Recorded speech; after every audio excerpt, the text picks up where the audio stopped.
What is going on, everyone, and welcome back to my Templar Healer Build video diary for the Clockwork City expansion. So a lot of you guys have been asking me to make an update from my previous patches, and I wanted to do that simply because a few things have been changed, not really much in terms of gear, but the champion points and some of the traits, I guess. Those are the main priorities that you should be looking for. And in terms of healers, if you have been watching my previous builds for the previous patches, I guess you can say, like one Tamriel or Morrowind and whatnot, most of it is the same because healers don't really change their sets that much because nothing actually comes out for them that are worthwhile. But as always, I'll be going over everything, and that's like gear, champion points, skills, food, Mundus Stone and whatnot, rotation, all of it afterwards. But let's start off with the basic ones. I am a Breton Templar. Bretons usually get a little bit more magic total and higher recovery. Other choices include High Elf, which is more maximum magicka and more like electric damage and stuff, whatnot.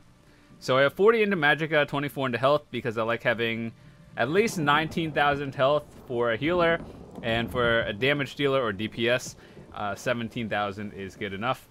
So with my main bar, I have 2,400 magicka recovery. That is with the Atronach Mundus Stone, and the Mundus Stone gives about 362 with full divines.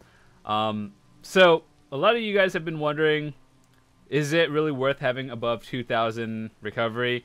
And the answer is really based on what you do. So if you are running veteran trials, especially hard mode, then I would say yes, above 2,000 is good enough. And if you are running like 4-man dungeons or stuff, easy stuff, then I'd say maybe like 1,000 to 1,500, you're good to go.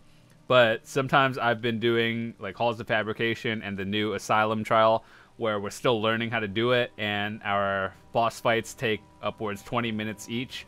And obviously that's a long time for a boss fight, so if your healers run out of magic, that means people wipe and we have to restart it. So that's just why I have mine above the 2,000 point. But really, it depends on what you want to do. So you could choose High Elf, Breton. Those are really the two best choices in my opinion. And for food, I use... Right now, I've been swapping it out between the Witch Mother's Potent Brew and the new Clockwork City one. This one is the best in slot for magic, DPS, or healers. So if you're using... or if you're just like a magic class in general, this one is the most helpful one in terms of stats. However, it does cost like 15 to 20 times as much as the Witch Mother's Potent Brew and Blue Food, so that's something to keep in mind. Min-maxing is min-maxing, but if you don't have it, Witch Mother's Potent Brew is just as good. So, and it is also cheaper significantly, but if you want the best, then you have to pay a little bit more. So, let's talk about the gear.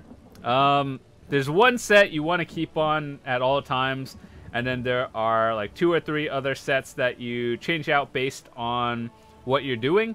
So in terms of healer stuff, Spell Power here is obviously still the best. Hopefully one day in the future, ZOS will come out with a set that actually competes with Spell Power. But in the meantime, this is something every healer should use, no matter what. And throughout the other sets I'm going to be mentioning is I'm going to be talking about more vet trials and stuff.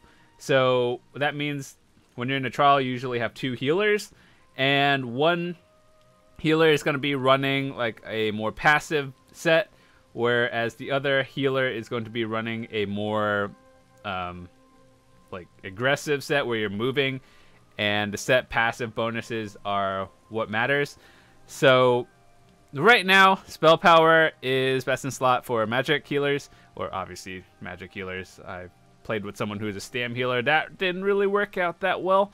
But anyway, I've seen people use infused on the big pieces, such as the breeches helmets, and body.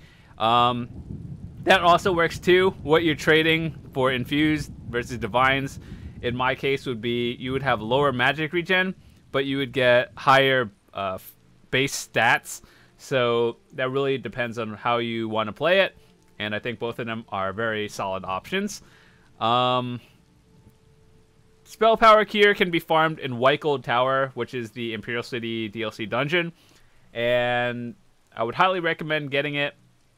And regardless, nowadays with the Clockwork City, you can transmute your traits, and that pretty much means you can get the perfect traits as long as you run enough dungeons.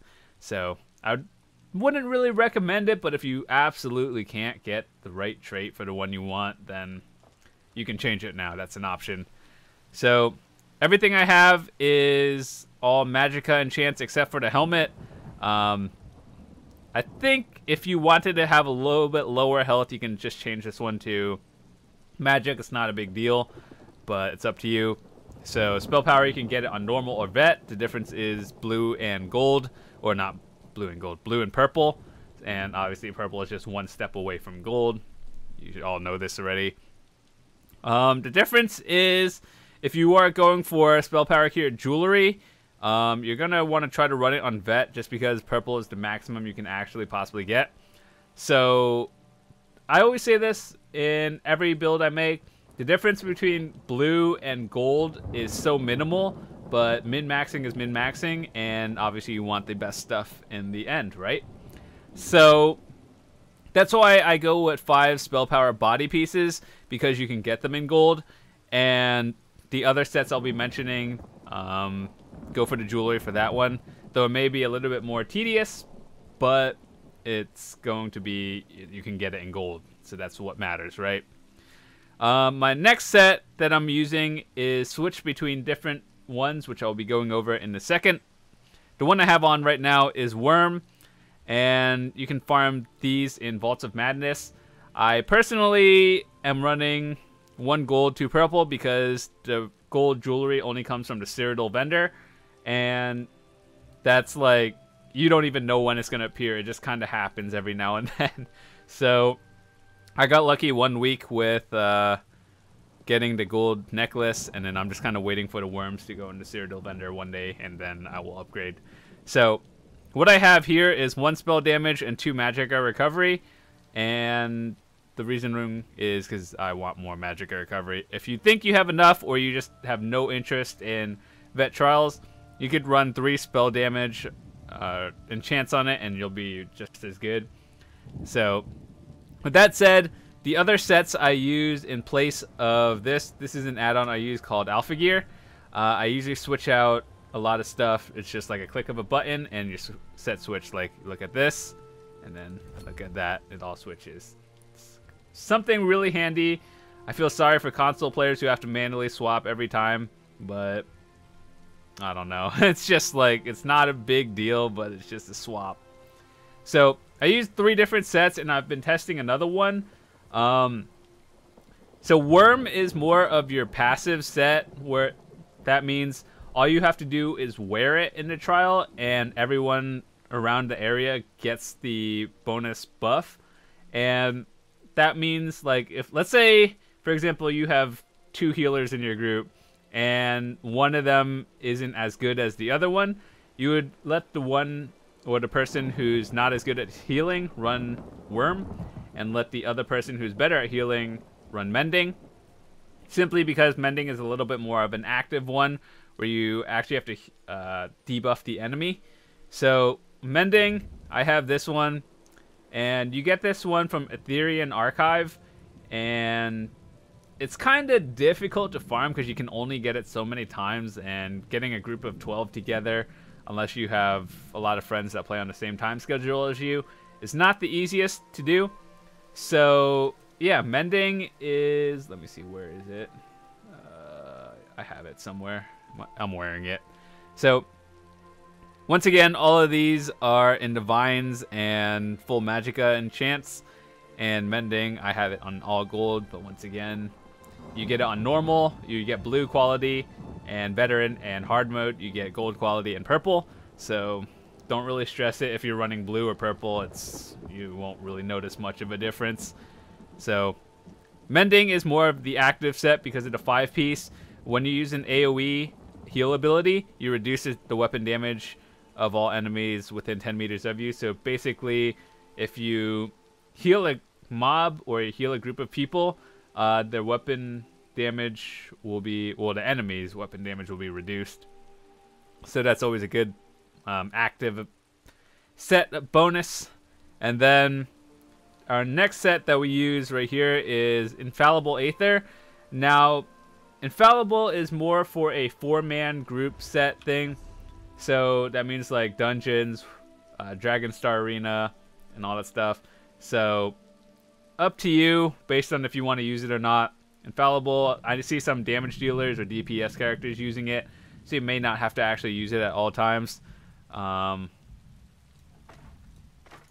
Yeah, and let's talk about the staves, because these are the parts that actually changed. The Masters... Oh, wait, hold on, let me take them off so you can actually see it. Let me see, where is it? Masters Restoration Staff. This one has been one of the best in slots for a while now.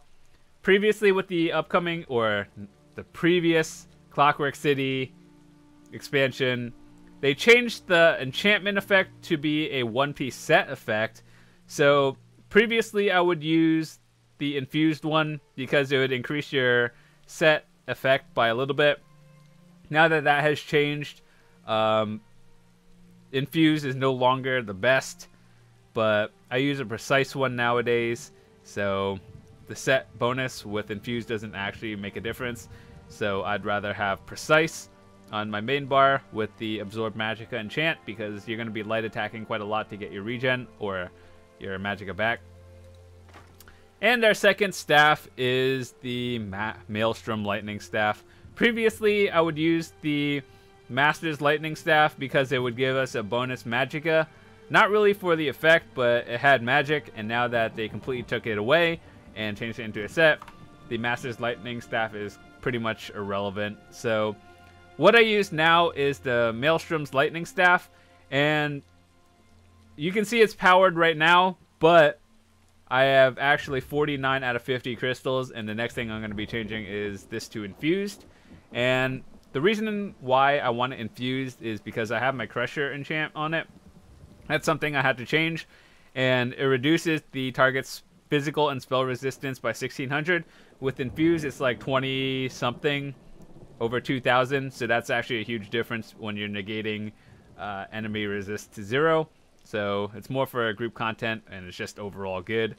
The reasoning why we use the lightning staff is because we use a blockade and debuffing and just pretty much zeroing the enemy's resist and doing more damage. So that's why we have the lightning one on our second bar. Right now it's powered, but powered really, it's not that great. So I would recommend infused. That's what I'm going to be changing it. But I just need one more crystal to do that. So yeah, if you don't have the Masters or Maelstrom staves, then you could probably get a staff from pretty much any set I talked about before, like a Worm Cult staff, Mending, Spell Power Cure staff if it really comes to it. But that would mean you'd have to have 2 staffs or staves on both bars, and using 4 pieces of that. So it just kind of makes the build a little bit weird if you don't have it, but you can make it work. That just means you'd have to put in a little bit more effort into your build, and if you do upgrade, that would mean you have to put another slot back here, and I don't know, it's a mess. So that's why going for weapons is high priority, and of course gear is too, but I think weapons are a little bit higher priority. So yeah, that's pretty much it. In terms of the other set I've been testing, it is called Master's Architect. Let me just show you, where is it? The set right here is the Master's Architect set. You get this in the Halls of Fabrication trial. I haven't done much testing, but I have played around with it a little bit. The reason why you would use this is for the 5 item bonus, and When you use an ultimate ability, you and 2 allies near you get Major Slayer for 10 seconds, increasing their damage done to dungeon and trial monsters by 15%. So basically, as a healer, your job is to be buffing your group and debuffing the enemies. So but using this would buff your group, and it only works in really 4-mans because it only buffs 2 other people, so obviously that makes sense. Halls of Fabrication is not a super easy trial to do. In my opinion, it's on the same level as like Maw of Lorcage difficult. So if you can do that with your group, then it's fine. Like, I don't have trouble doing it, but I know some people might. So keep in mind this is only for 4-mans, otherwise I wouldn't use it that much. And recommend also getting a lightning staff, which I don't have of Master's Architect, so I still have to run halls multiple times. So that's been pretty much all the gear that I use. Food. Let's go into our skills because most of this hasn't even changed, so I'll just be brief about it. As a Templar or Breton, I get the extra max magic, higher spell resists, and reduced magic cost of your abilities. If you chose a high elf, you would get extra shock damage, more magic, and instead of resist, you get, I think, something else, that like a regen. So I'm not super sure. I know I have it, just not on the healer. So let's go over our abilities now and stuff that we use. Breath of Life is your emergency healing. I see people spamming this. You should probably never spam this because it is very expensive to cast, and it's more of like an emergency when your ally or someone goes from like 100 to 10% health real quick. That's when you use it. Now we have our next healing thing on our resto bar. We have Healing Springs. Healing Springs is going to be triggered off your Master Staff. The morph of this one, or I'll just show you this one. Your Grand Healing restores stamina to each friendly target. So pretty much if you heal someone and they're standing in it, they get stamina as well as health back. That's why Healing Springs is probably the most important thing you should get. And this is like your main spammable heal ability. Next we have Combat Prayer. Combat Prayer is a straight line healing, and it also grants your allies Minor Berserk, Resolve, and Minor Ward. Basically increases their damage and increases their resistance for 8 seconds. So this is something you don't spam too often. You cast it every 8 seconds once the thing goes out. And this one is once every few seconds. So this is more of your spammable. Next is our Channeled Focus right here. We cast this and pretty much stand in it. So when you stand in it, your spell resistance and physical resistance and magicka is also increased for like 18 seconds. So this is what it looks like. If you cast it down, you see the circle, you stand in the circle, and you have a higher resistance. Like you see, 22. If I moved out, oh actually, if it's not, I think if it's within a radius actually, either that or when it goes out.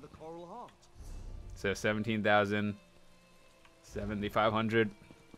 This is a pretty important one for healers because your spell resistance, that just means you take less damage, and as a healer you do not want to die because that means your group wipes, and you don't want that to happen.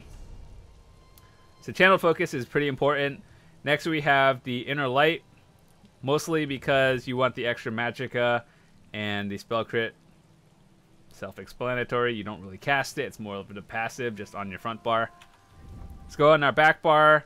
Right now we have Luminous Shards. Over a few patches or in the past year, a lot of people have been switching this up between Blessed Shards or the Luminous ones. I personally use Luminous because it's just it's less damage done, but higher regen when people take the synergy. So that's what makes sense for a healer. If you were a damage dealer using it, I think you'd use the other morph.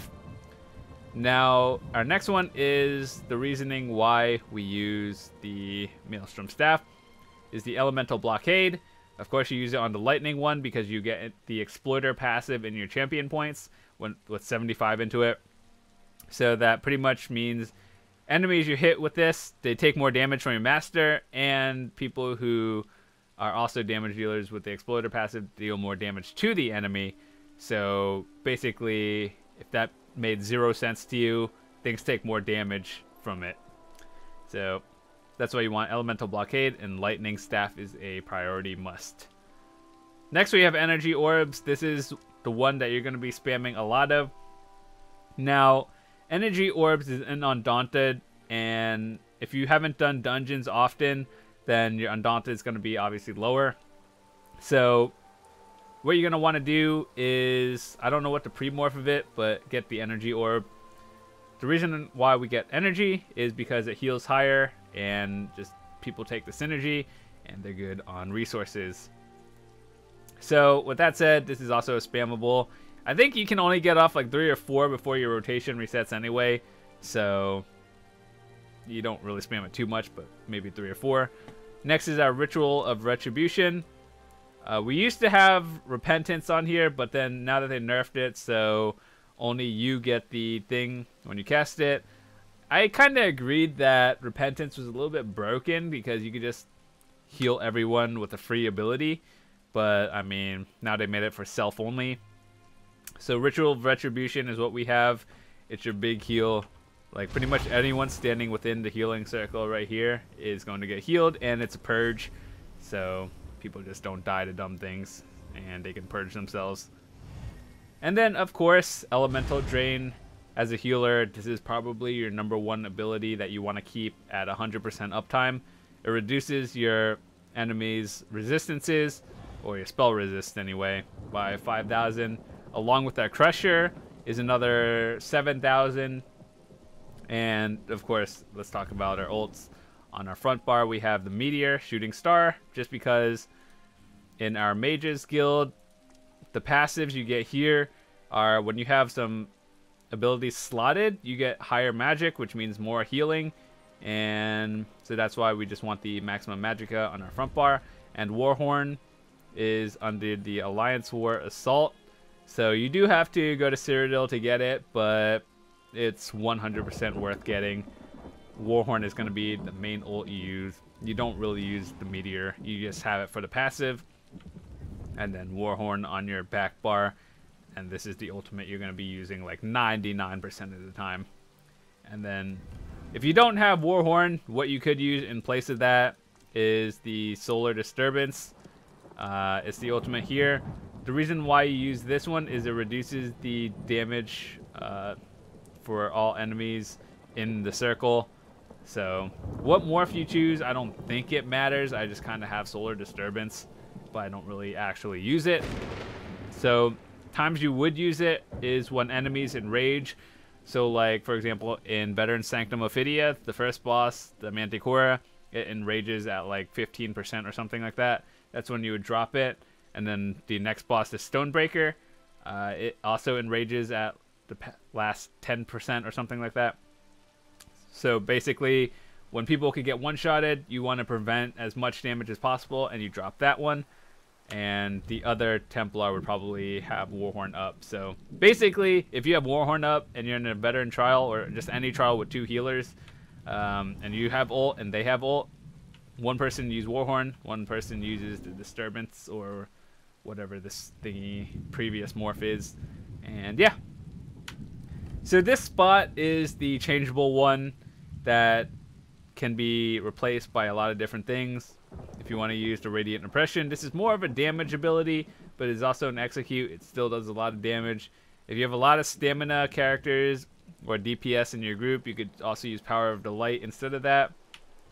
Or you could switch up this one. Either one on the 4 is replaceable, but it really depends on your group. And sometimes if you're doing 4-mans, you can have Puncturing Sweeps or Strikes, whatever, and just do a little bit more damage, but realistically it doesn't matter. So yeah, that's been pretty much the build. It hasn't changed in the past, I don't know, 2.5 years.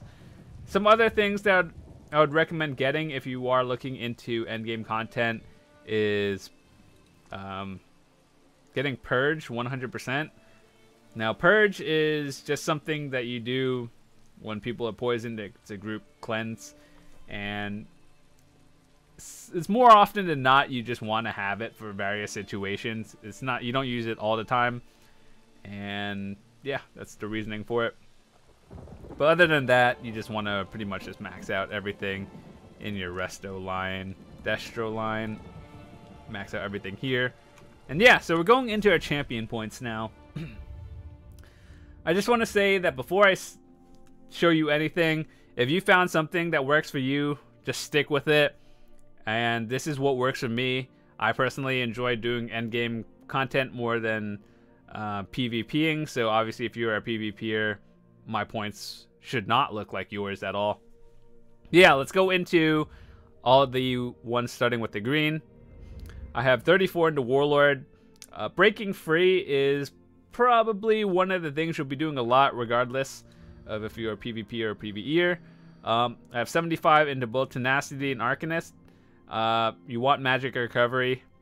You should stop at 75 because the difference between 75 and 100 is 1%. So if you have 100, you just have 15% Magic Recovery instead of 14, but that is not worth the 25 points. Same with Tenacity. So you get 50 points just leaving at 14%, min-maxing, and then you could dump the rest of the points into like Tumbling and Shadow Ward. And I just kind of have some points into Tumbling that I didn't know what to do with. So yeah, reduce the cost of blocking. Blocking is pretty important. You do that quite a lot. Tumbling, same thing. Now technically, I don't think you have to roll dodge as much as I do. But if you don't want Tumbling, you can dump more points into Warlord, and that works just as fine. Next, we're going into the blue tree, which is probably the most important one for a healer, or pretty much just any class. Blue one will change your damage and how much you do. So we have 75 points into Blessed. Once again, the difference between 75 and 100 is only 1%. So usually you would like soft cap at 75 for most skills. Eventually we'll be at 100 for everything as the CP increases over time. So 75 into Blessed, 75 into Elfborn, 37 into Elemental Expert. Now the reason why I have 37 into here instead of like Spell Erosion is because you do a small amount of damage as a healer, but it's not your highest priority.